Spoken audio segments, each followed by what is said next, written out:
Magandang gabi po, Luzon, Visayas at Mindanao. Isinailalim na sa state of calamity ang buong Sarangani dahil sa tindi ng pinsalang iniwan ng magnitude 7.8 na lindol nitong Lunes. 2 araw mula ng lumindol, maraming lugar pa rin ang hirap maabot. Kaya tuloy ang panaghoy ng mga nilindol na mahatira ng pagkain at inuming tubig. Mula po sa bayan ng Glan, nakatutok live si Maki Pulido. Maki! Maaari raw na magdamagan itong pagkukumpuni at clearing operations ng DPWH dahil ang target ay sana ngayong gabi ay makabiyahe na ng diretsyo ang mga sasakyan hanggang sa bayan ng Glan na na-isolate dahil sa mga sirang tulay at kalsada. Natanggal na nga yung sasakyan na nadaganan ng mga malalaking tipak ng bato dito sa boundary ng Glan. Nagdala na ng mga heavy equipment ang DPWH para maayos sa mga sirang tulay at kalsada. Nadaraanan na ang Sapu-Masla Bridge sa bayan ng Malapatan at target maayos ngayong gabi ang kalsadang nabiyak at tila hiniwa-hiwa para makabiyahe na mga sasakyan diretso hanggang sa bayan ng Glan. Dahil ginagawa na raw ng DPWH yung portion ng highway na nagkabiyak-biyak ay pinagbabawalan dumaan kahit na mga tao, hindi lamang mga sasakyan. So para makarating tayo, lampas nun, para malampasan natin, kailangan sumakay tayo ng bangka. Habang inaayos ang kalsada, naghihintay pa rin ng tulong ang mga biktima ng lindol sa bayan ng Glan. Ito na lang ang natira sa bahay ni Julito dahil wala nang matuluyan, sa gilid ng kalsada siya gumawa ng pansamantalang matutulugan. Walang mapagkakitaan mula ng lumindol kaya't wala nang pambili ng makakain o maiinom. Hintay pa rin ang tulong. Wala mang matulong pa na tanggap namin. Pagkain at saka tubig. Walang mainom. 3 araw na rin naghihintay ng kahit kaunting tulong si Ronald Zubel. Gustuhin mang kumita, wala namang nag-aarkila ng kanyang bangka mula ng lumindol. Sa oras na maubos ang kanilang 5 kilong bigas, wala na raw siyang maipapakain sa 3 niyang anak. Lapit na maubos, ma'am. Kunti na lang. Yan na ang problema, may kasi hindi kami kamanap buhay kasi ganito ngayon, ma'am. May lindol, wala namang trabaho. Importante lang, ma'am, bigas lang, ma'am, saka tubig. Yan lang, ma'am. Sumtulugan ng anak namin. Ma'am. Sabi ng lokal na pamahalaan ng Glan, pahirapan talaga ang pagdating ng relief goods, kaya't hinihintay nilang maayos ang kalsada para mapabilis ang pagdating ng tulong. Sa mga naghihintay ng tulong, no, naiintindihan namin sa humingi lang kami ng pasyensya, kami gusto talaga namin makarating agad.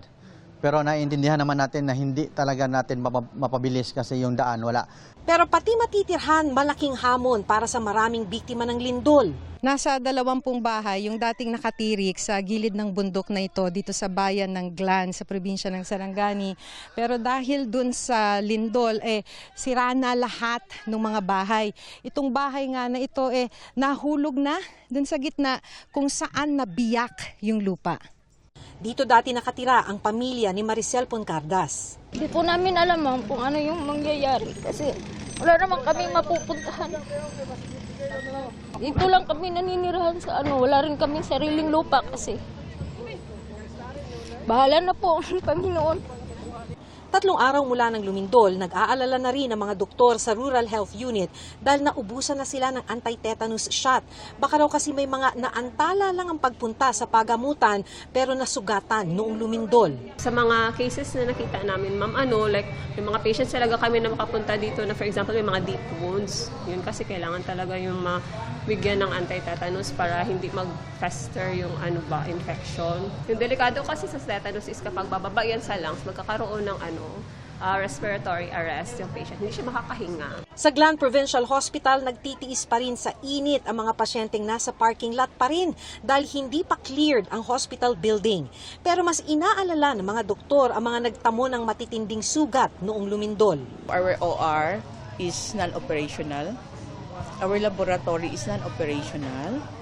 And we don't have the consultants because our consultants comes from Jansan area, anesthesiologists. They could not come here because the road is not passable. No, so these patients need to be airlifted or by sea ambulance or whatever available that for them to be transferred to higher facility. Isa si Cambria sa 3 araw nang naghihintay na mailipat ng ibang ospital. May malalim na sugat siya sa ulo at dislocated din ang kanyang kanang paa matapos madaganan ng pader nang tumama ang lindol. Mahirap talaga, ma'am. Pero tiniis ko na lang ang hirap para madala ako sa ospital.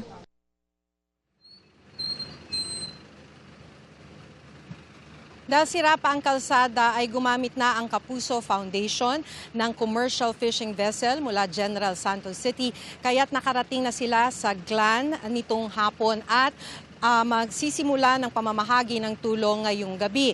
Samantala, alam nyo, kanina bago tayo umere, ay nagkaroon ng aftershocks pero sa kabila nito ay hindi pa rin tumigil itong clearing operations ng DPWH. Emil?